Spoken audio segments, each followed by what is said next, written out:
Hello বন্ধুরা, স্বাগতম explain বাজে। আজকে আমরা একটি অসাধারণ গল্প দেখতে চলেছি। চলুন শুরু করা যাক। গল্পের শুরুতে এক বিশাল বিস্ফোরণে চাঁদের 70% ধ্বংস হয়ে যায়। পৃথিবীতে পুরো জাপানি সেনাবাহিনী একটি রহস্যময় প্রাণীকে আক্রমণ করার চেষ্টা করে, কিন্তু অক্টোপাসের মতো দেখতে সেই ভিনগ্রহী প্রাণীটি তার শুরু দিয়ে এক মুহূর্তে সমস্ত সৈন্যদের মেরে ফেলে, যা থেকে পরিষ্কারভাবে বোঝা যায় যে পৃথিবী তার পরবর্তী লক্ষ্য। এরপর দৃশ্যটি কোনো গাউনের একটি অত্যন্ত সুশৃঙ্খল জুনিয়র হাই স্কুলে চলে যায়, যেখানে কেবল মেধাবী ছাত্রছাত্রীরাই পড়ে, কিন্তু যারা একটি বিষয়ে দুর্বল তাদের বাকিদের থেকে আলাদা করে ক্লাস 3-এ পাঠানো হয়, যা হ্যান্ড ক্লাস নামে পরিচিত। সেখানে স্টুডেন্টরা নিজেদের প্রমাণ করার শেষ সুযোগ পায়। হতবাক করা বিষয়, এই ক্লাসের শিক্ষক হলেন সেই হলুদ অক্টোপাসের মতো দেখতে ভিনগ্রহী প্রাণীটি, যার নাম ছিল কোরো সেনসে।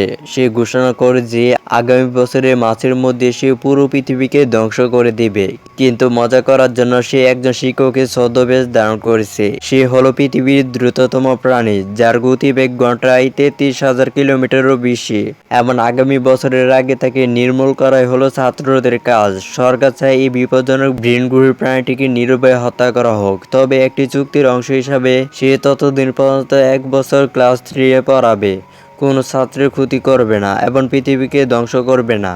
তাকে হত্যা করার জন্য প্রতিরক্ষা মন্ত্রণালয় ছাত্রদের বিশেষ অস্ত্র ও গুলি সরবরাহ করে, যা মানুষের জন্য ক্ষতিকর নয়, কিন্তু হলুদ দানব কোরো সেনসে এর জন্য খুবই মারাত্মক। তাদুমি কারাচুমা আরও ঘোষণা করেন যে এই মিশনে সফল হবে সে প্রায় $1 মিলিয়ন পুরস্কার পাবে। এত বড় অঙ্কের টাকার কথা শুনে প্রত্যেক ছাত্রের মধ্যে ভয়, লোভ এবং সাহস জেগে ওঠে।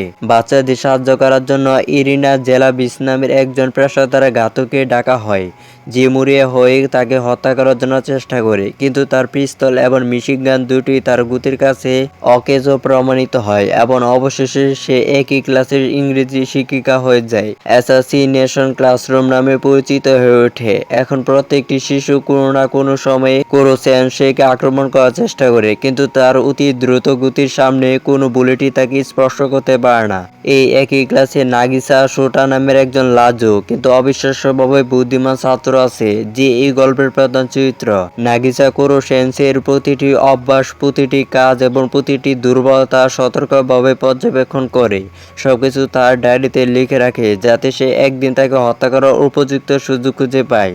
গল্পের পরবর্তী অংশে ক্লাসের কিছু দুষ্ট ছাত্র নাগিসাকে কাজে লাগানোর জন্য একটি পরিকল্পনা করে, তাকে কোরো সেনের কাছে নিয়ে গিয়ে তাকে হত্যা করতে বলে। একটি উজু হাতে নাগিসা শিক্ষকের কাছে গোপন একটি ছুরি নিয়ে যায়, কিন্তু কোরো সেন সবকিছু বুঝতে পারেন এবং হেসে সহজে ছুরিটি ফেলে দেন।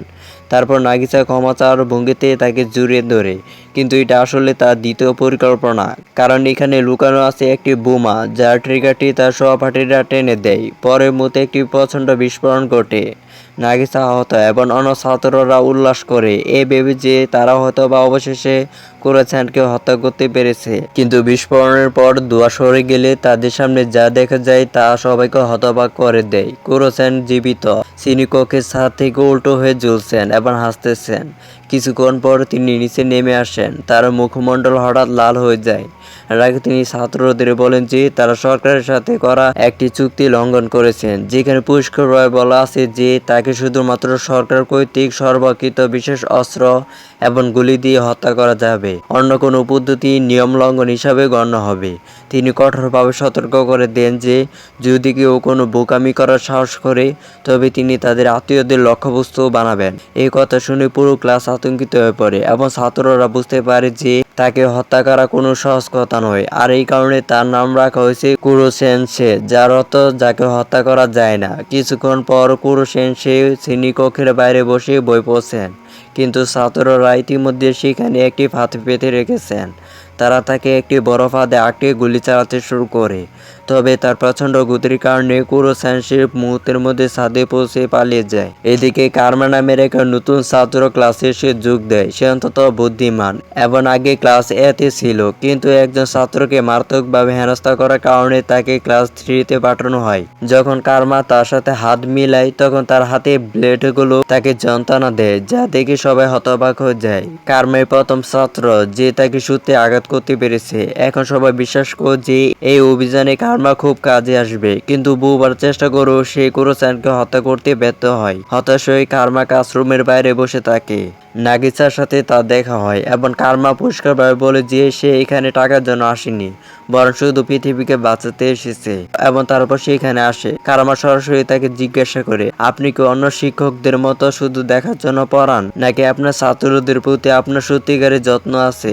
এরপর কার্মা হঠাৎ পাহাড় থেকে লাফিয়ে নামে, এই আত্মবিশ্বাসে যে করেছেন যদি সত্যি একজন ভালো শিক্ষক হন তবে তিনি তাকে মরতে দিবেন না। উদ্ধারের প্রয়োজন হলেই কুরোসেনকে আক্রমণ করার জন্য কার্মা তার বন্দুক প্রস্তুত রাখে, কিন্তু কুরোসেন সে তার অসাধারণ বুদ্ধিমত্তা দিয়ে একটি জালের মতো ফাঁদ তৈরি করে কার্মাকে উদ্ধার করে। এই দৃশ্যটি পরিষ্কারভাবে বলে যে কুরোসেন সে শুধু একজন বিপজ্জনক ইলিয়ানি নয়, বরং একজন দায়িত্বশীল এবং সত্যিকারের যত্নশীল শিক্ষক, যিনি নিজের নিরাপত্তার পাশাপাশি তাদের নিরাপত্তা নিয়েও গভীরভাবে চিন্তা করেন। এরপর দৃশ্যটি জাপান সামরিক সদর দপ্তরে চলে যায়, যেখানে প্রকাশ পায় যে সে ধ্বংসপ্রাপ্ত চন্দ্র আক্রমণের পর 2 মাসেরও বেশি সময় কেটে গেছে।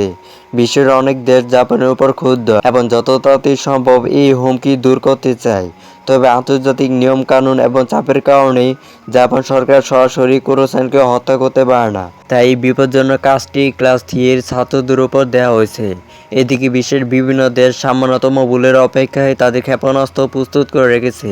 এদিকে তাদোমি তার উপরের কর্মকর্তাকে জানায় যে ক্লাস 3 এর ছাত্রছাত্রীদের এখন এমন একজন সঙ্গীর প্রয়োজন যে তাদের পথ দেখাতে পারবে, কারণ এখন পর্যন্ত কেউ কুরোসানকে নির্মূল করতে পারেনি। এরপর সরকার ক্লাস 3-তে একজন নতুন ছাত্র পাঠায়, যে আসলে রিতসু নামের একটি কৃত্রিম বুদ্ধিমত্তা। রিতসুকে বিশেষভাবে কুরোসানকে হত্যা করার জন্য প্রোগ্রাম করা হয়েছিল এবং সে বেশ কিছু অত্যাধুনিক অস্ত্রে সজ্জিত। সে কুরোসানকে তার সিস্টেমে আটকে ফেলে এবং নির্বিচারে গুলি চালাতে শুরু করে। তবে কুরোসানকে তার প্রচণ্ড গতি দিয়ে রিতসুর প্রতিটা আক্রমণ এড়িয়ে যায়। এই আক্রমণের সময় ক্লাসের সব বাচ্চারা কোনো মতে রক্ষা পেয়ে টেবিলের নিচে লুকিয়ে পড়ে। যখন রিতসুর ক্রমাগত গুলিবর্ষণ ছাত্রদের জন্য হুমকি হয়ে দাঁড়ায়, তখন বাচ্চারা তাকে ট্যাপ এবং শিকল দিয়ে বেঁধে ফেলে, যাতে সে আর কারো জীবন বিপন্ন করতে না পারে। ঠিক তখনই কুরোসেন এসে রিতসুকে বুঝান যে রাগের বশে আক্রমণ করে জয় আসে না, বরং বুদ্ধি এবং দলবদ্ধভাবে কাজ করে তাকে পরাজিত করা সম্ভব। তিনি রিতসুকে সমস্ত ছাত্রছাত্রীর তথ্য দেন, যাতে তারা একটি ম্যানুয়াল পরিকল্পনা তৈরি করতে পারে। পরদিন সকালে রিতসুর মধ্যে একটি উল্লেখযোগ্য পরিবর্তন দেখা যায়। তার মধ্যে এখন মানবিকতা, আবেগপ্রবণের ঝলক দেখা যায়। সে স্টুডেন্টদের সাথে বন্ধুত্ব করে এবং তাদের সাহায্য করার জন্য একটি মোবাইল অ্যাপ তৈরি করে, যা সক্রিয়ভাবে প্রত্যেকের ফোনে ইনস্টল হয়ে যায়, যাতে তারা সংযুক্ত থাকতে পারে এবং কুরোসেনকে পরাজিত করার জন্য একসাথে কাজ করতে পারে। একদিন ইতোনা নামের এক রহস্যময় ছেলে তার প্রশিক্ষকের সাথে ক্লাসে প্রবেশ করে। ইতোনা নিজেকে কুরোসেনের ভাই হিসেবে পরিচয় দেয় এবং দাবি করে যে সে তার চেয়েও শক্তিশালী, এতটাই যে সে তাকে এক আঘাতে ধ্বংস করে দিতে পারে। ঠিক তখনই ইতোনার শরীর থেকে বিপজ্জনক